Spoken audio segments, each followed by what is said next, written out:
इधर बंगाल में ममता से मिलकर लौटे अखिलेश, उधर राज्यपाल ने ममता से छीनी सत्ता, पूरे मंत्रिमंडल को किया बर्खास्त। 15 साल बाद सत्ता से बाहर हुई ममता बनर्जी। उधर इस्तीफा न देने की जिद पर अड़ी थी ममता, इधर दिल्ली से राज्यपाल के पास पहुंचा आखिरी संदेश। ममता की पूरी टीम से छीनी गई पावर, 24 घंटे बाद शपथ लेगा बीजेपी का सीएम। बंगाल में चुनाव हारने के बाद ममता बनर्जी ने ऐलान किया था वो मुख्यमंत्री के पद से इस्तीफा नहीं देंगे। ममता ने बीजेपी को ललकार कर ऐलान किया था, आपने चोरी और धांधली से सरकार बनाई है, मैं इस्तीफा नहीं दूंगी। ममता को लगा था मेरा ये दांव बीजेपी पर भारी पड़ेगा। अखिलेश यादव से लेकर राहुल गांधी तक ने ममता के समर्थन में आवाज उठाई थी। आज अखिलेश यादव ममता बनर्जी से मिलने के लिए बंगाल के कोलकाता पहुंचे थे। ममता से मिलकर अखिलेश यादव ने 3 बड़े ऐलान किए। उधर जैसे ही अखिलेश यादव बंगाल से रवाना हुए, इधर राज्यपाल के पास बीजेपी ने आखिरी संदेश पहुंचा दिया और फिर राज्यपाल ने वो कदम उठाया जो भारत के लोकतंत्र में कभी नहीं देखा गया था। यह भारत की राजनीति के इतिहास का पहला मामला था जब हारी हुई मुख्यमंत्री ने इस्तीफा देने से इनकार कर दिया और राज्यपाल को अपनी शक्तियों का इस्तेमाल करना पड़ा। पहले आपको दिखाते हैं राज्यपाल ने ममता और उनके मंत्रिमंडल पर कौन सा एक्शन लिया है। इसके बाद अखिलेश यादव के वो 3 बयान सुनाएंगे जो ममता से मिलने के बाद अखिलेश ने दिए थे।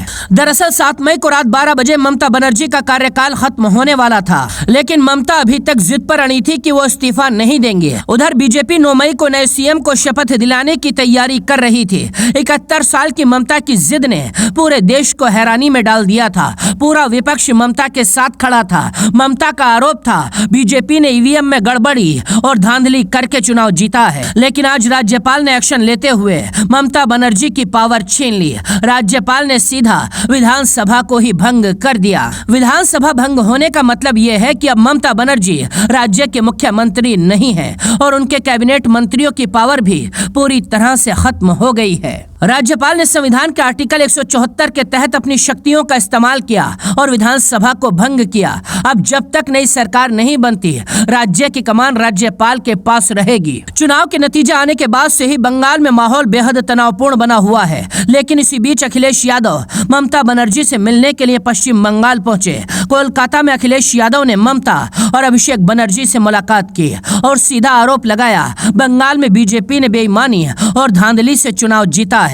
100 से ज्यादा सीटों पर लूट की गई है, जहां टीएमसी के उम्मीदवार आगे चल रहे थे। अगर बीजेपी में दम है, ईमानदारी से चुनाव जीता है, तो पूरे देश के सामने काउंटिंग सेंटर के सीसीटीवी दिखाए जाएं। बीजेपी पर तमाम आरोप लगाने के बाद अखिलेश यादव रवाना हो गए और उसके बाद राज्यपाल ने ममता और उनकी टीम को सत्ता से बर्खास्त कर दिया। अब 9 मई को बंगाल में बीजेपी के नए मुख्यमंत्री को शपथ दिलाई जाएगी। बीजेपी बंगाल में किसको मुख्यमंत्री बनाएगी ये अभी तक साफ नहीं है, लेकिन इतना तय है बीजेपी की सरकार बनते ही बंगाल की धरती पर बड़ा एक्शन होगा। ऐसा एक्शन जो बंगाल की तस्वीर को पूरी तरह बदल देगा।